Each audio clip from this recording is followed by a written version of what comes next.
Welcome to this Covering Climate Now session about climate justice. My name is Selena Gonzalez. I'm an engagement manager at Covering Climate Now. And today I'm joined here by my colleague, Andy. Hi, I'm Andy McCormick. I'm Covering Climate Now's Deputy Director. For those of you who might not be so familiar with us, Covering Climate Now is a global collaboration of hundreds of news outlets and thousands of journalists around the world who are all committed to improving climate change coverage. If you decide to join us, you are very welcome. You can join as a partner outlet or individually.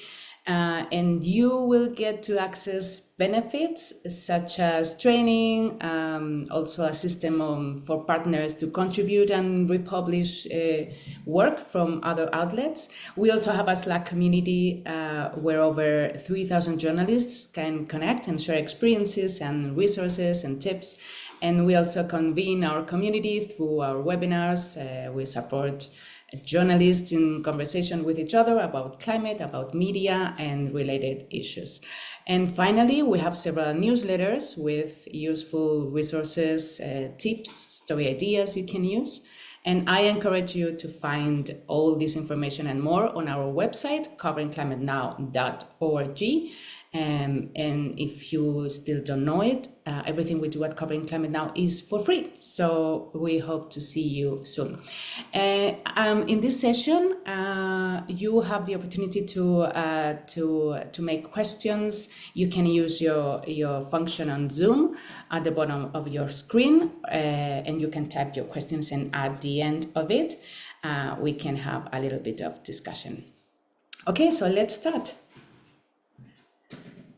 Today, as you know, we are going to talk about how to identify and explain the unequal impacts of climate change across communities, spotlight the most affected people, and hold powerful actors accountable. We are going to explore some examples and highlight solutions rooted in equity. Just as a disclaimer, today we're not talking about the legal aspects of climate change, like the lawsuits we have seen from some people all around the world, young people many times, to demand their governments the right to a safe future in terms of climate change, and asking them to take action. That's what we call climate litigation, if you are interested. We are not talking either about how legal justice systems around the world are acting against climate activists. But if you are interested in a session covering all of these aspects, please contact us, and we'll be happy to offer you a session about it. Okay, so what is climate justice? First of all, to understand climate justice, we need to recognize climate injustice. Who causes climate change and who is suffering its worst consequences? We know that climate change is driven by excess greenhouse gases, mainly carbon dioxide, CO2, and methane, which trap heat in the atmosphere, as you all know. Most of these emissions come from burning fossil fuels, from burning coal, oil, and gas, but not all countries contribute equally. The global north, that's the US, Canada, Europe, and industrialized nations in Asia, has been responsible for around 92% of the CO2 emissions that have pushed the planet beyond safe levels. Latin America, much of Asia, Africa, and the Middle East have emitted just 8%. And within each country, it's not homogeneous either. Wealthier people generally emit more, as do men compared to women and children.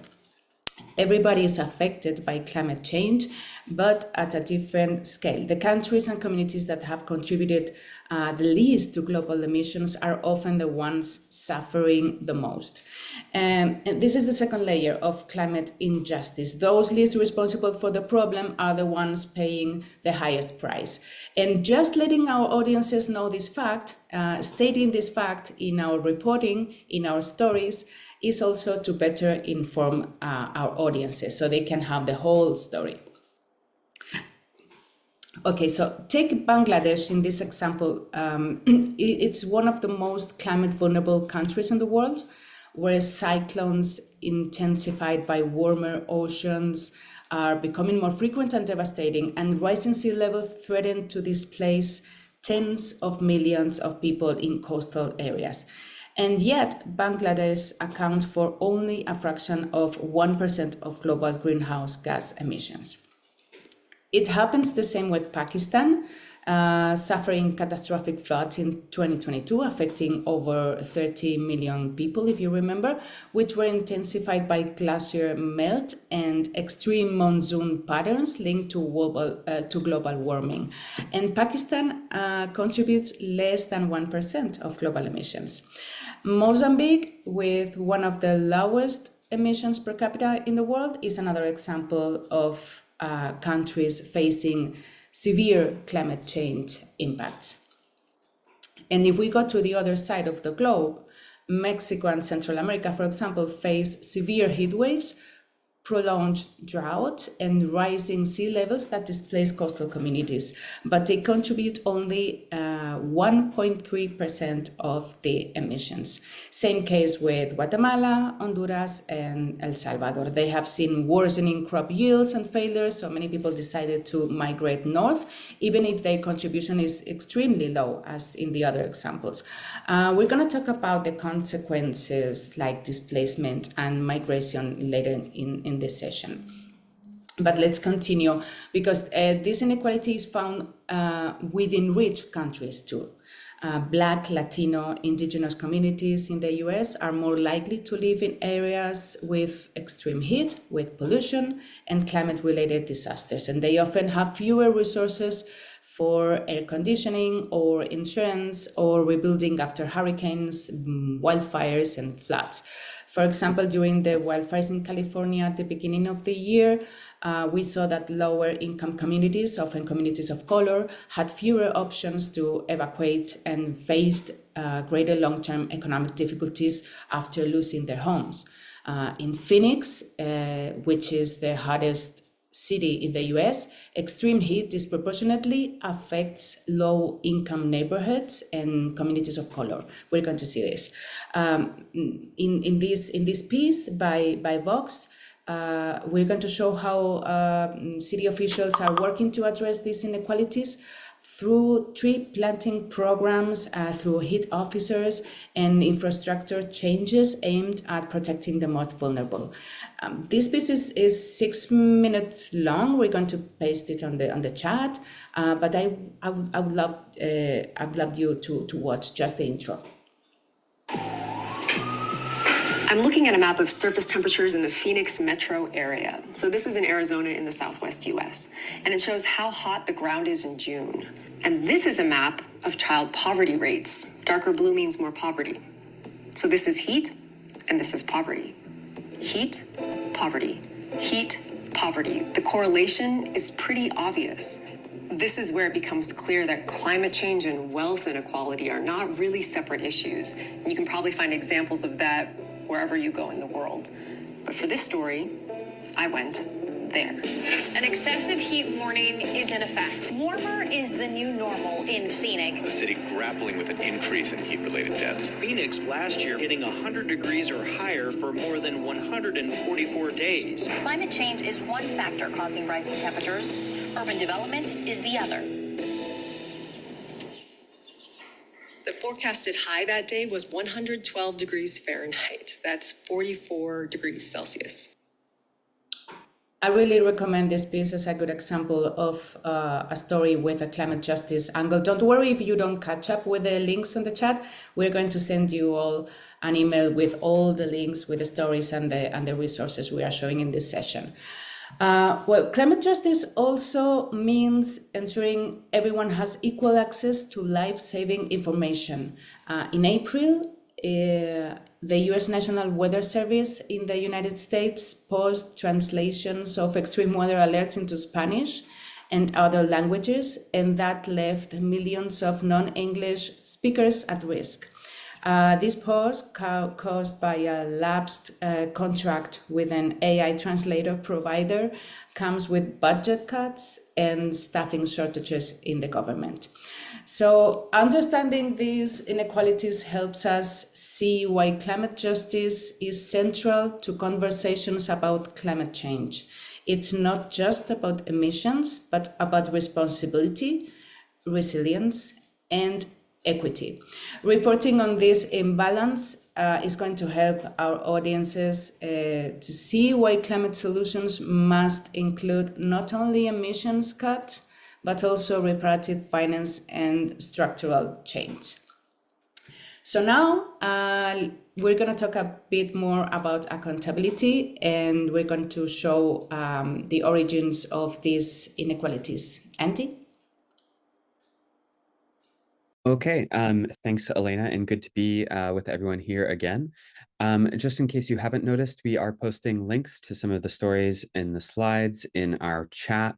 We will be sharing the recording of this video with you, as well as the links to these stories in an email after this webinar. Okay, so we've heard a bit about the disparities and inequities that mark the world's current experience of climate change. But as you might suspect, or as many of you likely know, the story that's led to this unequal state of play dates back centuries, even well before the Industrial Revolution that set the forces driving climate change into motion. To understand how we got here, we have to talk about colonialism. At the root of all of this, fossil fuel production and use in support of growth economies that always demand more and more and more to be considered successful is a mindset of exploitation. The triumph of humanity against nature, and often, to our point here, the triumph of some groups of people over others. The industrial and fossil fuel use, especially through the 19th and 20th centuries, prompted a rush by world powers to secure access and rights to land and resources worldwide. This built on, and in many ways it iterated, existing systems of colonial expansion and slavery that had already thrived and driven the rise of these powers in the first place for centuries. At this point, arguably more than ever before, countries and entire regions became commodities to powerful countries. Peoples, meanwhile, became at worst slaves, and in only slightly better circumstances, subjugated labor forces in furtherance of fossil fuel discovery and exploitation.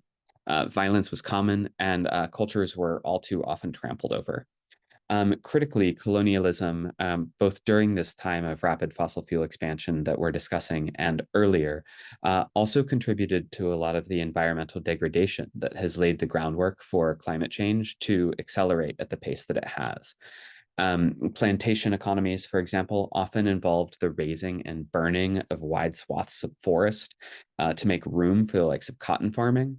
And we know that forests are among the planet's best stores of carbon that, left standing, would have helped humanity avoid climate change. It's important humanity has begun to get a grip on climate change. We see the same patterns of colonialism and race and class subjugation repeating. On the slide, we have two examples. Many outlets have covered both the ways in which rapacious nickel mining for electronic vehicle batteries in countries like Indonesia and the Congo is destroying communities and subjecting workers to many nightmarish conditions. And also the role of forced labor in clean energy production and supply chains, such as in China's Xinjiang province, where Uyghurs and other Muslim minorities in China have been systematically removed from their homes and communities, organized into sprawling prison camps, and ultimately put to work in EV battery manufacturing facilities.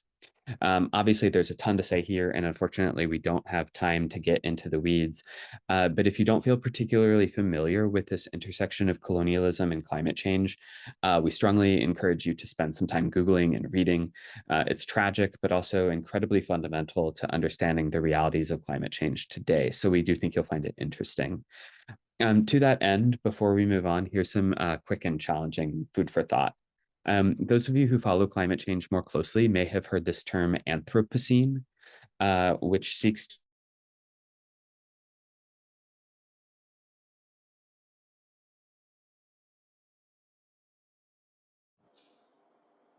Hi.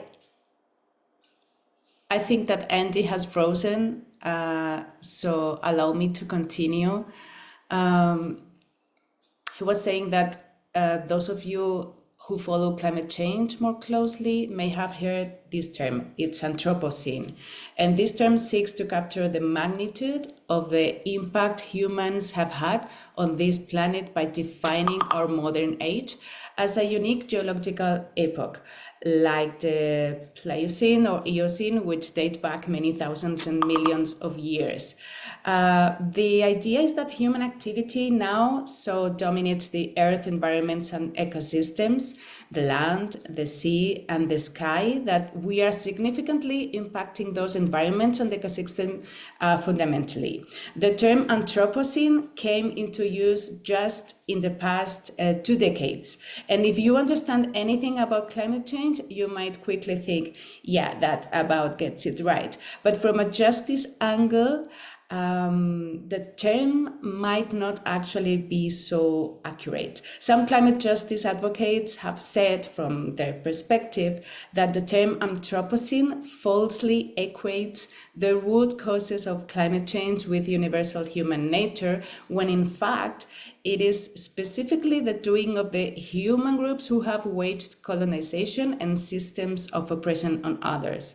Indigenous peoples especially say that the concept of an Anthropocene cuts out human groups who hold very dearly concepts of humans' interconnectedness with the natural world, which is to say that a term as relatively commonplace as Anthropocene, which many in the climate space use more or less interchangeably with climate change, has its own roots and assumption of colonial and exploitative practices as the norm. And we found this line of thought particularly interesting because it really does challenge you to zoom out and see how fundamental justice and injustice are to the climate story. And Thanks did for, you thanks for continue? taking that on, Elena. I apologize, everyone, that I froze. And if it happens again, Elena, thank you in the future for for taking Of over. course, no problem. Okay, so let's talk about how does this show up in today's climate discourse, particularly in the international forums that are largely dictating humanity's collective response to climate change.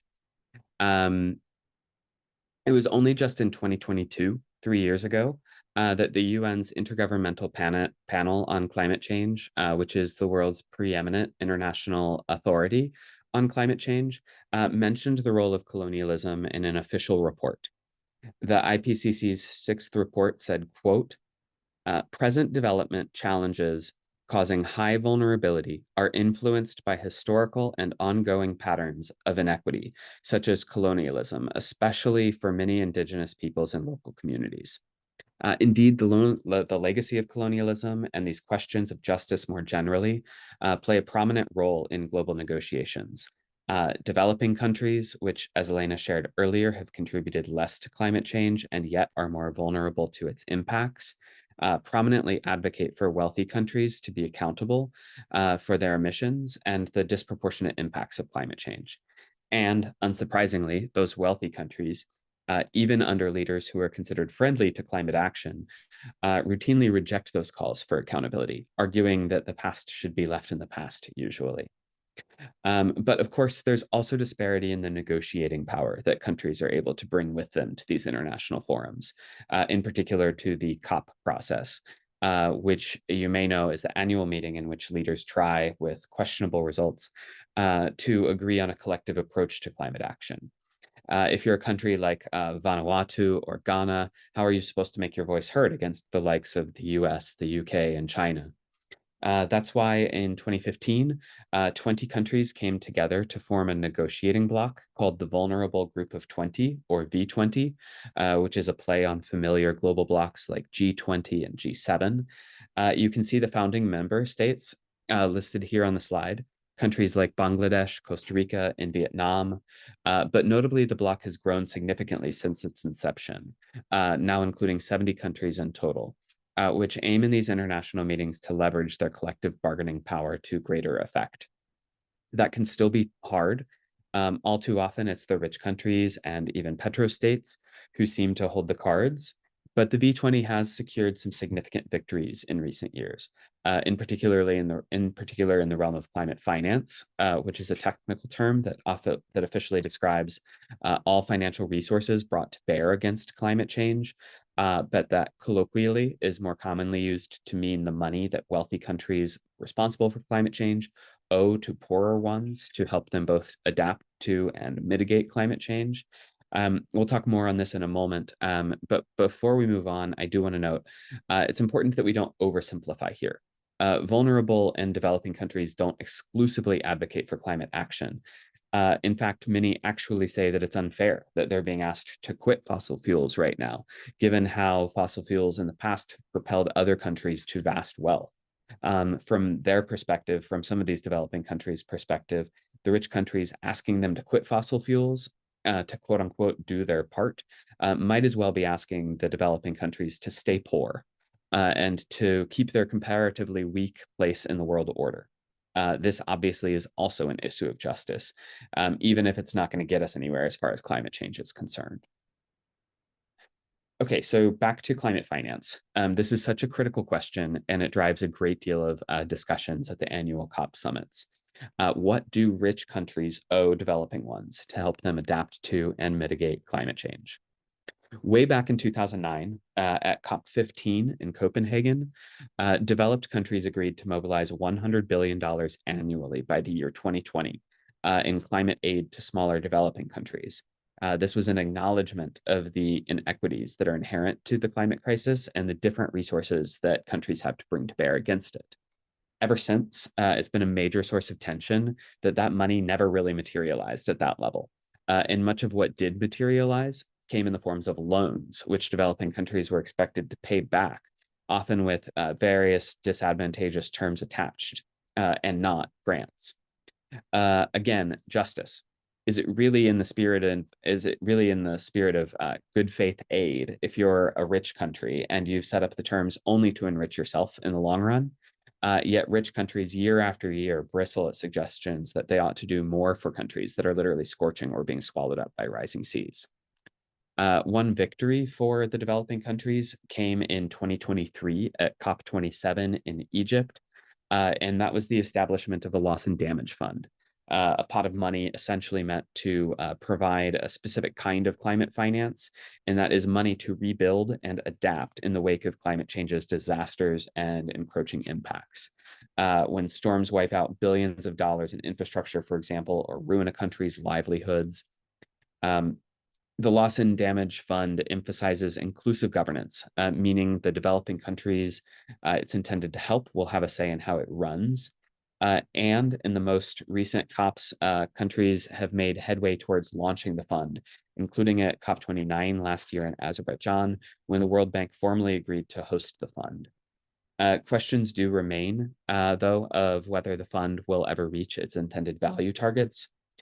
Countries have pledged close to 800 billion, but so far have paid only around 300 billion. Never mind the fact that the actual financial need is likely even higher than that in the trillions. And this is a major question for journalists to watch in coming COPs and other international forums. Like with all these subjects, there's a lot more to say than we have time for right now. If you'd like to learn more about either climate finance or climate diplomacy generally, we encourage you to sign up for some future Covering Climate Now training sessions that focus specifically on climate diplomacy. We're going to move on in a moment to talking about the more ground level human dimensions of climate justice. But before we do, we'd like to touch briefly on the subject of corporate responsibility. Of course, it's not only countries and governments who are responsible for climate change, but many of the fossil fuel companies that studied and knew about the dangers of climate change, but hid them in pursuit of profit. Today, these global and many multi-billion-dollar companies, these are your Shells and your BPs, your Total Energies, continue to engage in disinformation while actively fighting to thwart climate action. And so from Justice Advocates' standpoint, aren't they also responsible for helping secure the world's future? Companies answer that climate change is a global problem with many contributing factors and that it's inappropriate to hold any single emitter That's a term that you'll hear. Any single emitter responsible for specific destruction. This is a question ripe for journalistic storytelling. There are many, many cases globally of groups suing and advocating against these companies while employing a justice angle. But today we'll discuss just one example, which you see on the slide. This is a recent story from Reuters about a case brought by a Peruvian farmer against the German fossil fuel company RWE. The farmer, who hailed from the mountainous town of Huaraz, claimed the company, due to its substantial historic greenhouse gas emissions, should bear responsibility for protecting the town from potentially catastrophic glacial melt. The case took nearly 10 years to go to trial, with German judges even traveling to Juarez to consider the farmer's allegations. The court did ultimately throw out the case earlier this year, determining that the risk posed to this specific farmer's home was not substantial enough to merit the case. But even still, the farmer and his lawyers and environmental experts said the case was a win for the climate, because the court's rejection had only to do with the specifics of this farmer's case. Despite that situation not meeting a risk threshold that the court deemed appropriate, the court did say, and arguably set a precedent, that companies could be held liable for emissions-related damages, which may set the grounds for similar cases in the future to have better success. Next slide. So let's step away from the international stage and talk of major companies and get down to the community and human level. After all, climate change is a story about us, about our relationship with this planet, and how the continued use of fossil fuels at scale is reshaping many of aspects of life as we know it. We've said a few times now that climate change weighs most on communities and groups who are already marginalized one way or another, often exacerbating the challenges those communities or people face already. So let's get a bit more specific. On this slide here, we have a list of several different dimensions of justice, and I'm going to talk through quickly how climate change or climate disasters might weigh uniquely on each. Some of us might call this intersectionality. So when it comes to racial justice, from global to local levels, climate-fueled disasters often affect communities and people of color worse, exacerbating existing disparities. Due to historic or enduring racist housing and land policies, polluting and hazardous fossil fuel infrastructure is often built in the vicinity of racial minority communities. And also, as we've discussed earlier, the history of colonialism and continued land exploitation especially violates rights and cultures of indigenous communities. When it comes to gender justice, from a recent interview that Covering Climate Now did with Jessica Kutz, who is the climate and gender reporter at the 19th, whose work we definitely encourage you to take a look at. Jessica Kutz shared with us that women are disproportionately low income, disproportionately single parents, and disproportionately they live in public housing. These three factors alone mean that when a natural disaster hits, they're among the populations that feel it most. Women are also more likely to be caring for others in these situations, whether they're pregnant or caretaking for the elderly or children, meaning their efforts are uniquely strained in extreme situations. Meanwhile, women don't have equal representation in government or in emergency planning. If the majority of people making decisions about evacuation shelters are men, for example, they're unlikely to think about the needs of someone who is breastfeeding. So often, emergency shelters lack privacy or proper supplies to sterilize baby bottles. For example, a shelter might have powdered formula, but then there's no clean water to mix it with. Jessica shared with us that she spoke with a researcher once who'd studied government disaster plans, and she found that there was more guidance around what to do with pets than there was what to do with infants. It can be true for women in general, but especially when speaking about people with atypical gender expressions. Disasters can force people out of safe homes and communities that they've created into public systems and spaces which may discriminate against them. Finally, amidst disaster scenarios, when folks are trapped at home due to storms, we see a major uptick in domestic violence, typically targeting women and gender atypical people. When it comes to class justice, working class folks often employed are often employed, in fossil fuel production processes, but they're poorly compensated, if at all, for the impacts of that exploitation on their personal health or the environment where they live. Think about like respiratory illness, for example, for coal workers. In this case, a just transition is called for when we talk about transitioning to clean energy, which we'll talk more about later. Climate disasters can be especially difficult too for people who are housing insecure or homeless.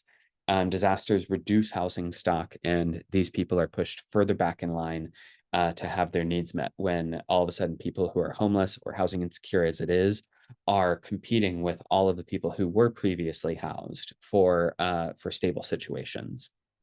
Finally, when it comes to ability or ableism, people with many different mobility needs have extra challenges when evacuating disasters, and shelters might not always be accessible or equipped to handle some of those needs. Further, neurodivergent people process risk and trauma differently than neurotypical people. Then climate mitigation and adaptation measures often fail to consider disability, and those can exacerbate existing access issues.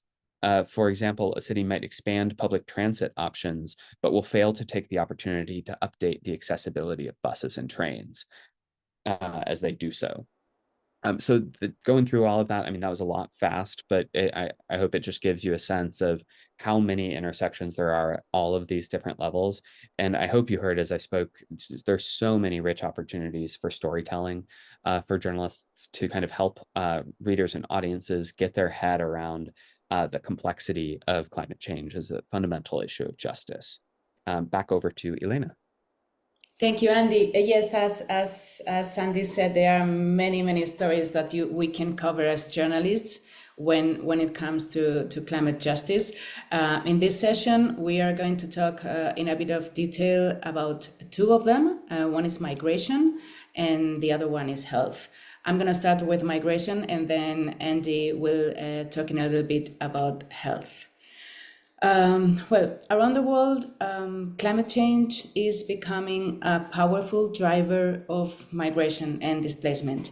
We have rising seas, extreme heat, drought, and stronger storms that are displacing millions of people already, from farmers in Central America fleeing crop failure to families in the Horn of Africa escaping drought, to communities in South Asia forced to relocate after flooding episodes. As climate impacts intensify, more people are being pushed to leave their homes in search of safety, stability, and more opportunities.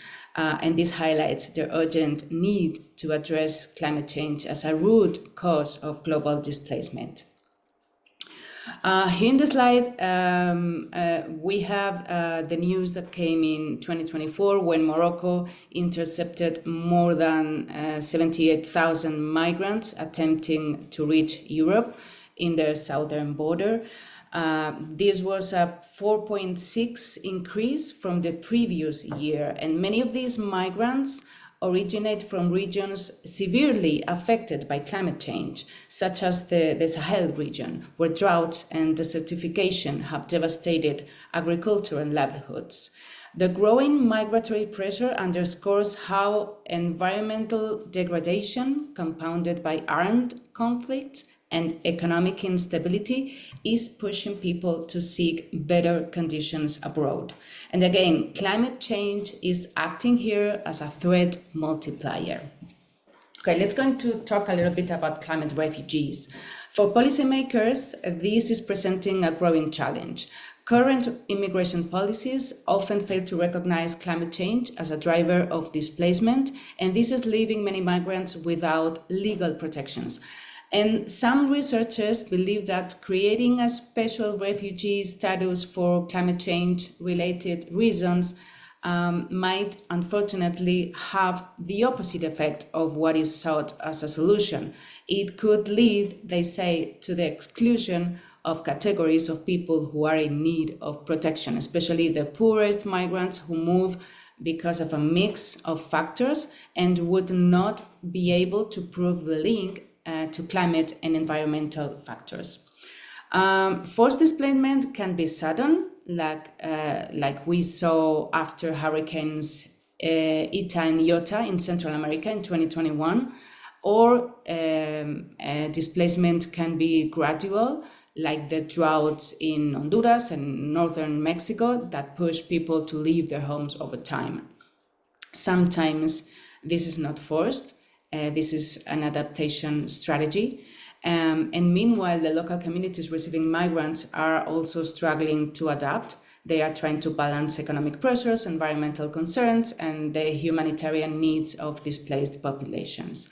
In the coming years, climate migration is expected to increase. So addressing it is going to require collaboration on climate adaptation, on water management, and migration policy, ensuring that people forced to move due to climate reasons have options beyond unsafe crossings or legal limbos. It will also require that the origin countries try to implement the necessary measures to reduce the number of people forced to migrate because of climate change. And many times when we speak about climate migration, we are talking about internal displacement within borders, inside one country. In 2023 alone, over 26 million people were newly displaced by extreme weather-related disasters, according to the Internal Displacement Monitoring Center. We're going to paste the link on the chat so you can check it.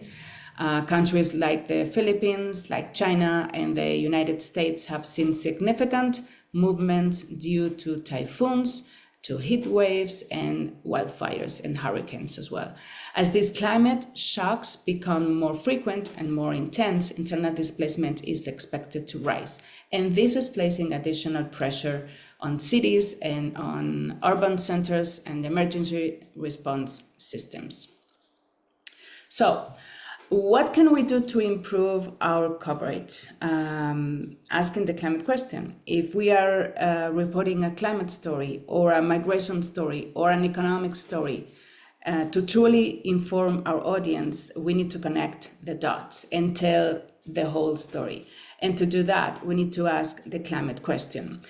Because sometimes migrants don't explicitly identify climate change as a reason or one of the reasons for leaving home, because for them, the immediate triggers are economic collapse or food insecurity or extreme weather events. But we are journalists and we need to go deeper and ask, for example, why their crops failed, or why did the storm that hit the town leave them with no way to rebuild? We need to ask, is climate change a factor in all of this? And there are also people who don't migrate due to a direct climate impact on them. But for example, they live in a city and they are affected by a growing number of people arriving to their cities from rural areas in search of work. A 2021 report by the World Food Program found that nearly 8 million people in Guatemala, El Salvador, and Honduras were facing food insecurity due to the droughts and hurricanes like Ida and Iota. They destroyed entire farming communities. And yet, when migrants were asked by journalists why they were leaving, they often said, there's no work or we don't have food. The climate connection is often there, but it's not always obvious unless we ask the right questions. This is important. We need to remember that even when we are not covering a specific story about climate change, whenever we are covering a migration story, we should still be asking these questions and include a line or two explaining these connections. Because again, your audience deserves to be informed of the whole story. We also we need to remember to localize, to humanize, and to present solutions in every climate stories we cover. We're going to talk about solutions. If you are interested in some solutions angles in this session, but then now we are continuing to talk about health stories. Andy. All right, thanks again, Elena. Another kind of subbeat when it comes to climate justice is health. And there's a lot of opportunities for great human-centered storytelling here that reveal the significance of climate change to our audiences. As it is, our health is determined by a wide variety of social factors, such as income, housing, transportation, access to or availability of healthcare. And as we say all the time, climate change serves as a threat multiplier here. Climate change majorly exacerbates existing disparities along these lines, both at the root cause of climate change and amidst its impacts. So on the root cause, think of communities, in the US, for example, either in the Appalachian coalfields, many of whom are sick, or their elder family members were made sick due to mining, or whose groundwater continues to be poisoned as a result of climate change.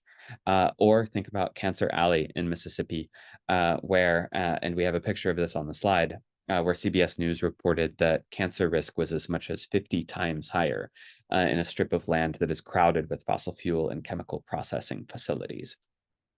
Community health majorly impacted in vicinity of mines and fossil fuel production and processing facilities.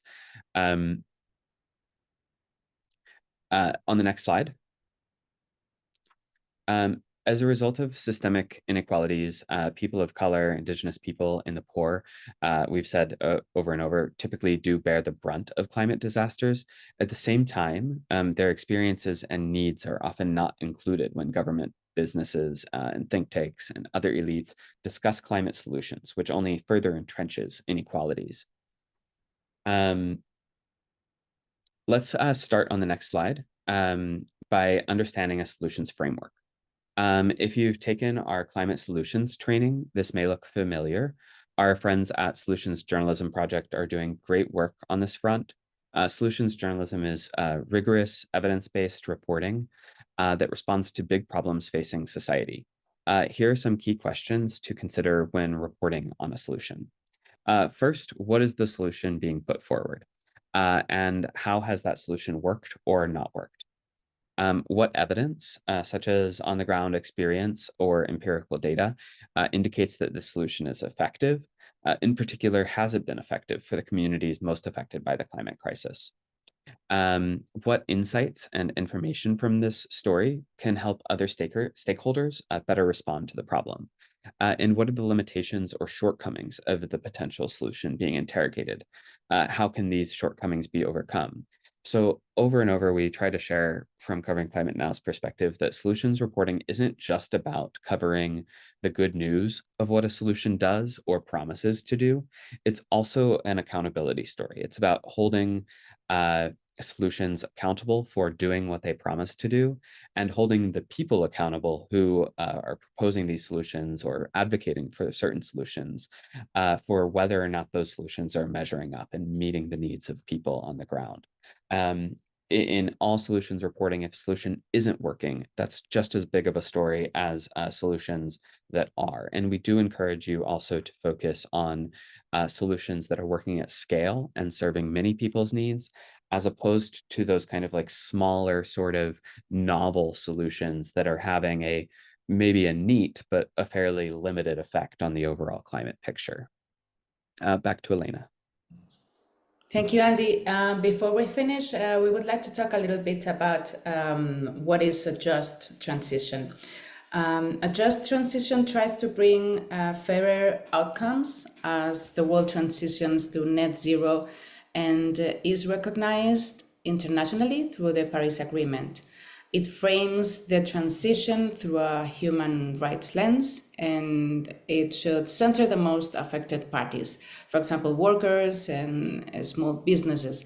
And it should center them through participation processes, including citizen assemblies, social forums, and consultation. We have seen that several countries have established already just transition commissions. You can find them on the link on the chat. They have established them as legal tools to advise governments on just transition planning, monitor the impacts of other policies, and enable engagement and all climate justice. All climate justice solutions reporting should center also frontline communities.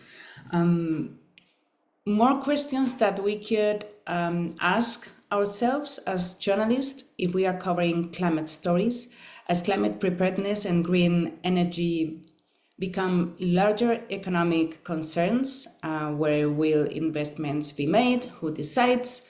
And who will benefit from them?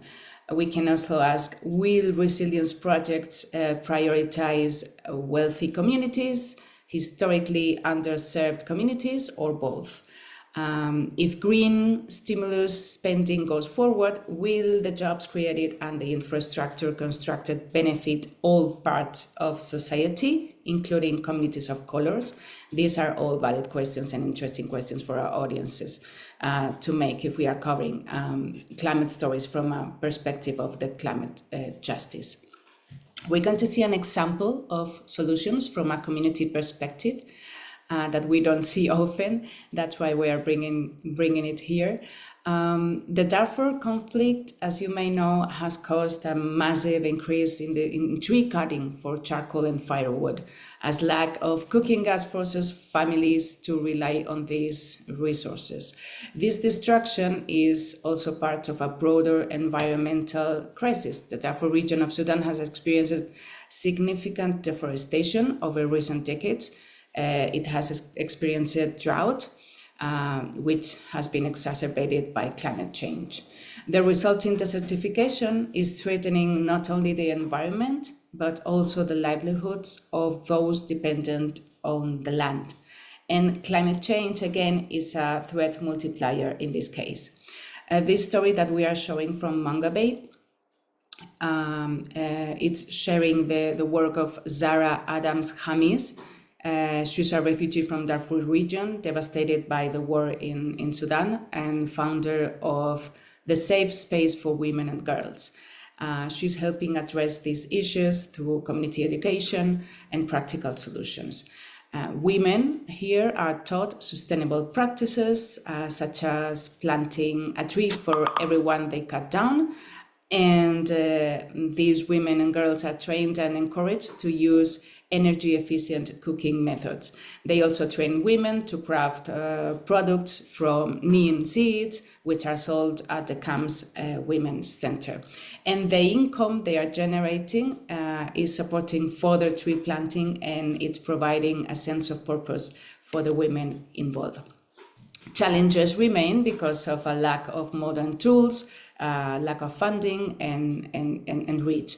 But this story focuses on the impacted communities' knowledge and solutions, while covering the limitations and the collaboration and collaborators as well, such as the United Nations. We have another example here. In British Columbia, the government's wildfire department is teaming up with First Nations to support cultural burns and other ways of using fire for the common good. Planned burns like the one on Gitano lands present a different way to think about fire, and also an opportunity to help meet the climate emergency head on by mitigating the impact of wildfires and restoring balance in forest ecosystems. What they did is they worked for more than a decade to develop and implement a detailed and comprehensive land use plan to set the stage for the cultural burn. This story from the Narwhal covers the history of indigenous fire use and highlights the extensive training and relationship building work that led to the solution. Don't forget that we are going to send the recording, also the links that we have shared, the stories that we have shared. If you have covered any climate story with a justice angle, please share it with us so we can amplify your work. And I don't know if we have any questions. We don't have any questions at the moment, but I mean, usually we do these sessions without chat, but today we have done it with open chat, so that is great. And there's one hand up, so I am inclined to just take the questions directly, if that's okay. That's okay with you? All right, so then Mr. Farouk Hussein has their hand up.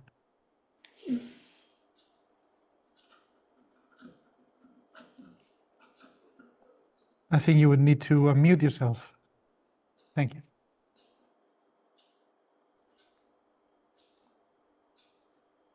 Farouk, we're not able to hear you if you are speaking. If you're having trouble, you're welcome to jot down in the chat or the Q&A the question that you have.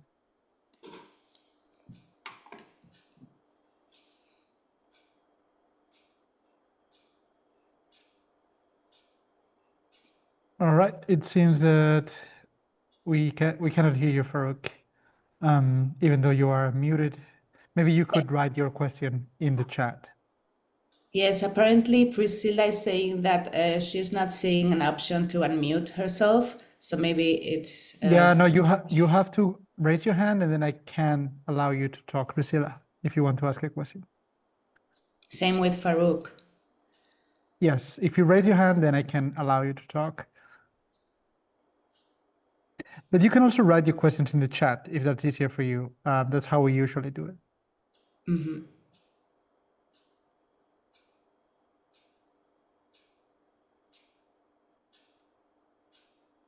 Lonnie, just to address the question that you posted, if you wouldn't mind, would you please forward those emails to Andrew to myself at andrew@coveringclimatenow.org.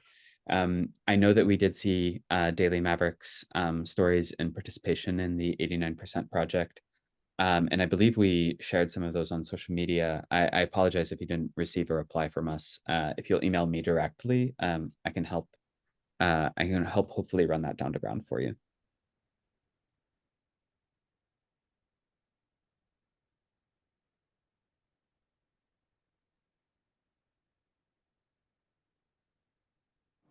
Priscilla asks, for people who work in local news in the global north, do you have an idea of how we can cover climate justice?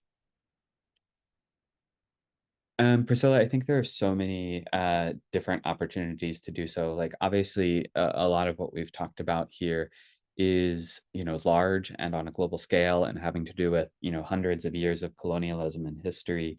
But I think that almost no matter where you live in the U.S. at a community level, you'll find that many of the same disparities are at play, and that's true in all different realms of justice, like we talked about earlier, whether that's racial justice, class justice, gender justice, issues having to do with ability or disability.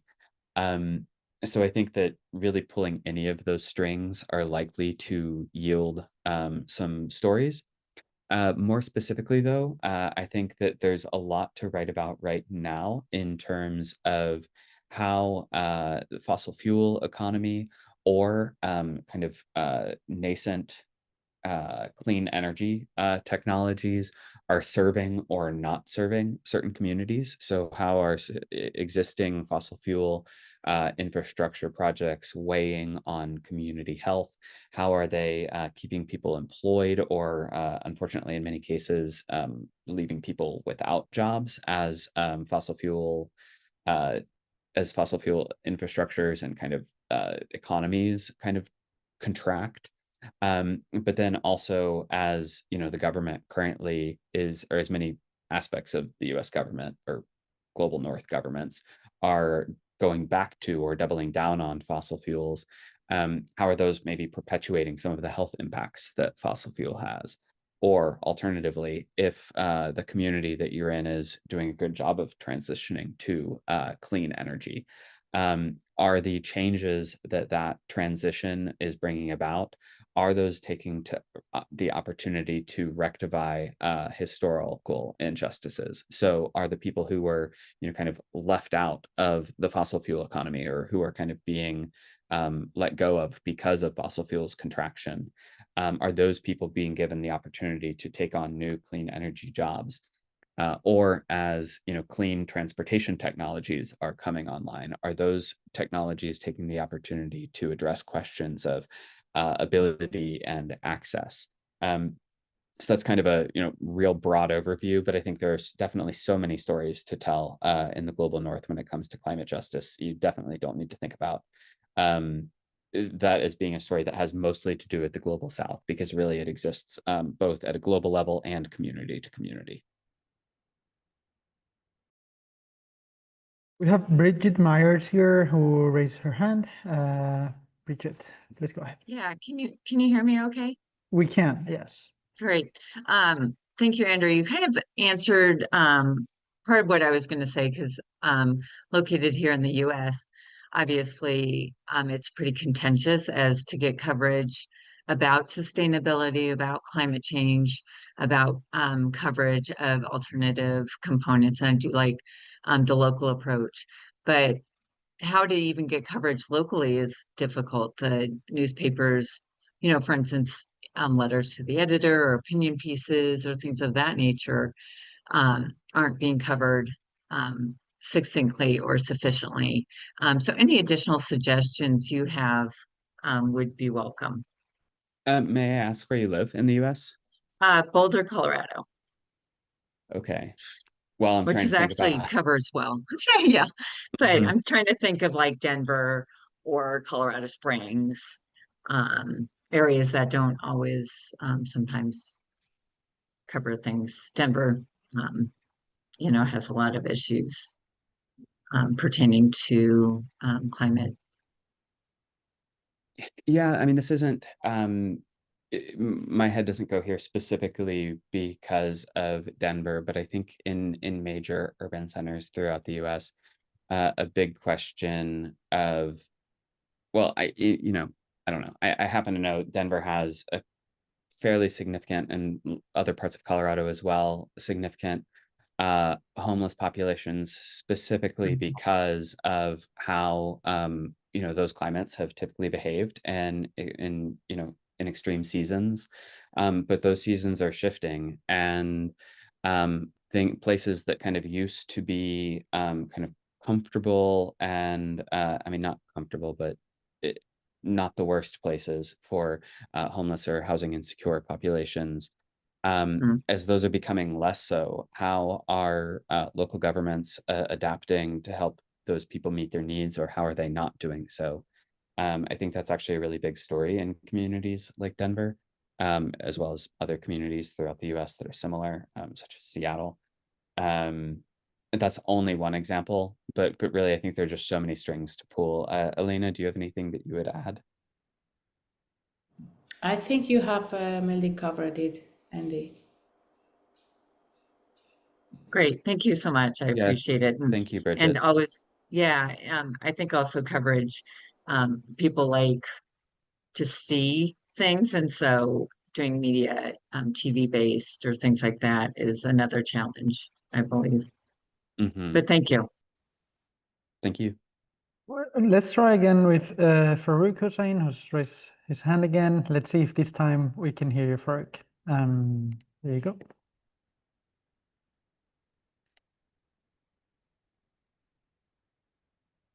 I think you have to unmute yourself first.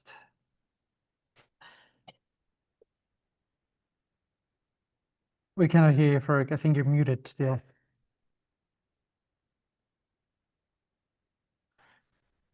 Well, I'm sorry, we cannot hear. We have to move on to another person, I'm afraid. Although we don't have any more questions, I believe. Is there any other question? Leonie, yes. There you go. You can unmute yourself now, Leonie. Me. Sorry, pilot error. I'm sorry. I know that I'm going to sound a little bit like a stuck record because I raise this almost every time I attend one of these webinars. My main frustration after 20 years of working as a specialist reporter in this field is that I don't have any challenges writing the stories and covering the content and, joining the dots. But what I really struggle with is selling the stories. As a freelancer stuck in the South African ecosystem, So many of these stories, I mean, I pitch them again and again and again to titles outside of South Africa, and I just can't get bites. And I don't know what I'm doing wrong. Like, how does one get an international title that's interested in international global South stories? How do you get their attention? And selling them locally is really challenging because our newsrooms just don't have money to buy these stories. So, there's the dual tension of trying to survive as a freelancer while needing urgently to get these stories into the public space, but just not getting editors' attention. I don't know what one has to do. Unfortunately, I'll kind of add a complication, which is that I think, unfortunately, not as a rule, but in many cases, when it comes to the large international publications that do have the resources to accept freelance work, I think, unfortunately, when it comes to issues of climate justice, we can see kind of a lot of the same. And all stories deserve attention, but we kind of see a lot of, stories about the Pacific Islands, a lot of stories about Bangladesh, but kind of like repeat coverage of those issues, whereas kind of newer and maybe less familiar stories from different regions are less commonly seen in those publications, or just less likely to be picked up. Um, I I don't know that I have a great answer to the freelancers dilemma in a broad sense. Um, when it comes to getting these in front of communities, I would say that we've seen some really interesting work done by climate justice journalists in terms of involving communities in the work that they do in a more direct way. So that is not just going into these communities to cover what's happening to them, but using that kind of experience, that kind of intersection of the reporter and the community as a moment to educate that community about climate change and about how it's affecting their community, and then kind of bringing that piece that ends up getting done, whether it's a written piece or a video piece, back into the community to kind of present it as findings. I don't know that that's really getting exactly something that you said caused that to ring a bell for me. It's just that there's a great opportunity for community engagement when it comes to climate justice reporting, but I don't think that might have been what you're asking for.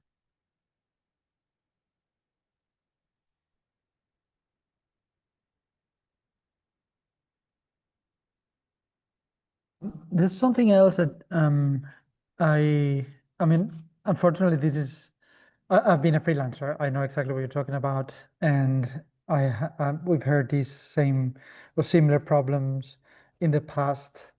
I would love to have a look at your pitches, and if you agree, if you want to do that, and would like to share them, and maybe two heads together, we can put our heads together and see how we could um, make them make them easier to sell.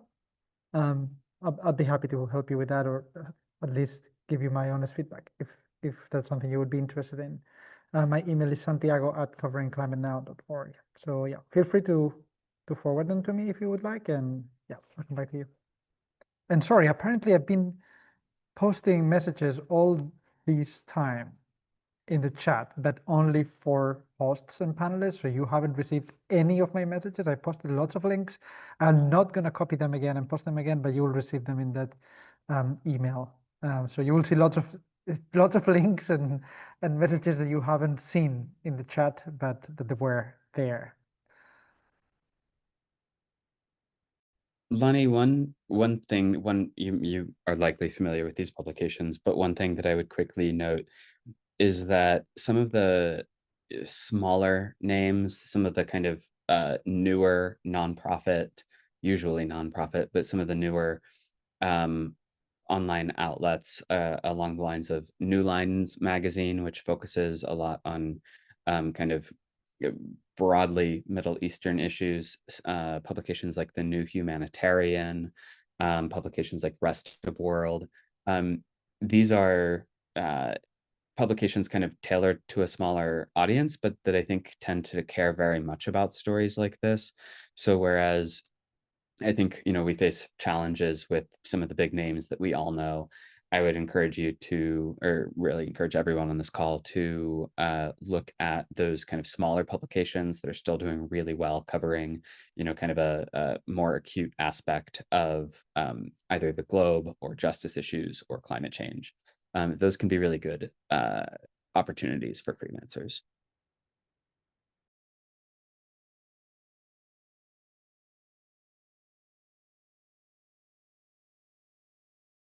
We have another hand up and a few more minutes. Rabia, I don't know if I'm pronouncing your name correctly.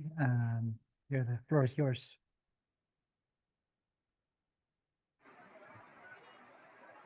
Hello. Hi, we can hear you.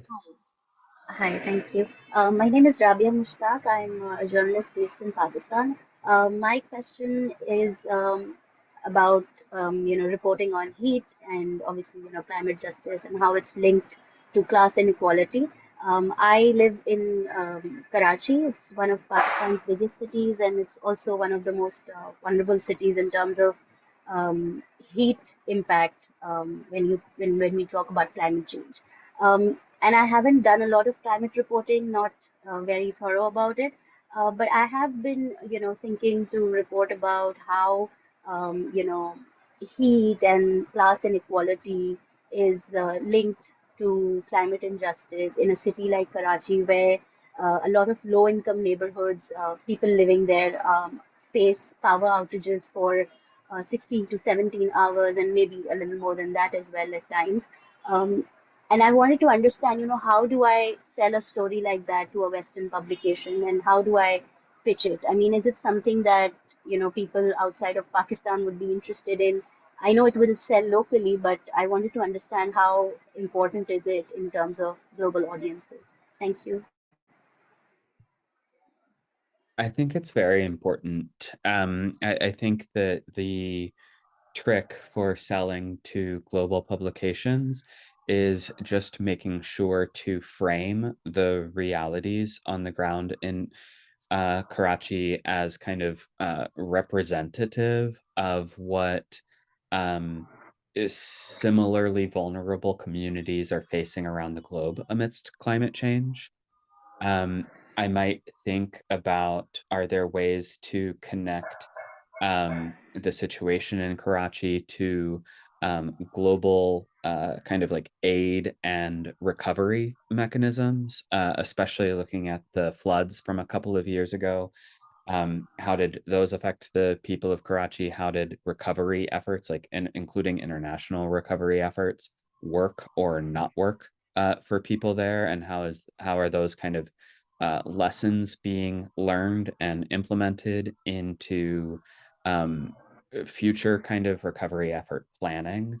I think that most of your story really can be rooted on the ground in Karachi. I mean, it's a huge city with tons of people, so I kind of hope that uh, I hope that most global publications would take it for granted that the experience of people in Karachi is important to a global audience.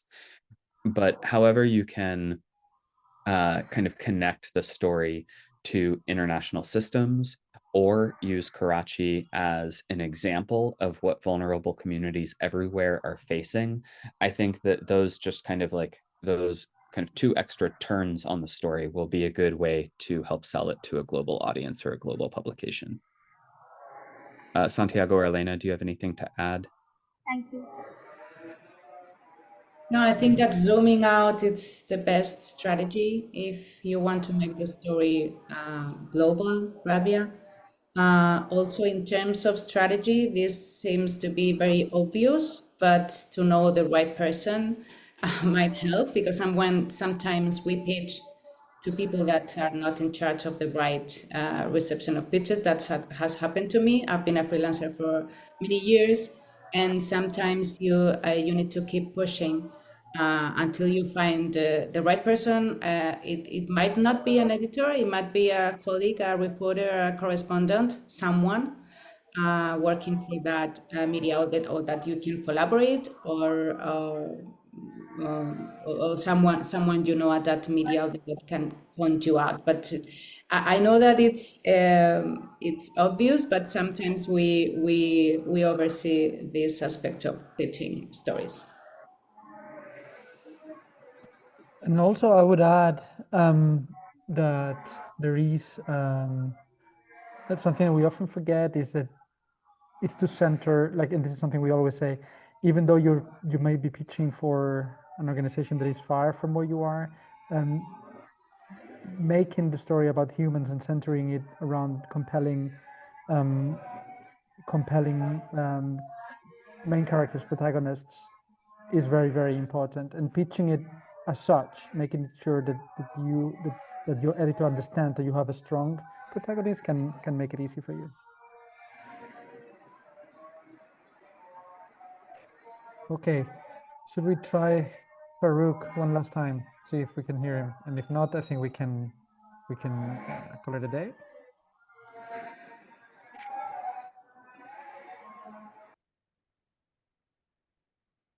Farouk, give it a shot.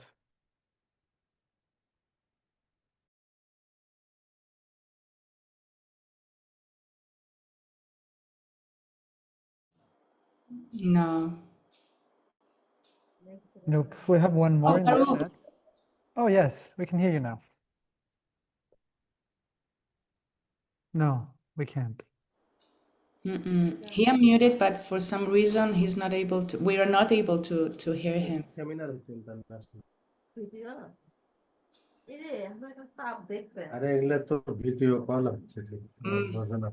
We are hearing a conversation, but we're not hearing Farouk. Just one more comment. I think Charles is making a great point in the chat. Should we?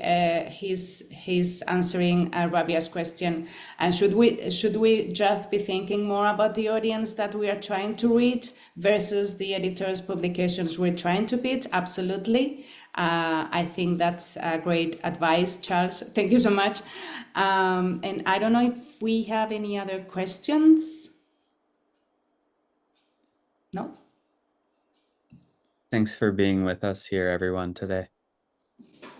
Thank you so much. And we hope to see you soon in another training sessions. Thank you. Bye.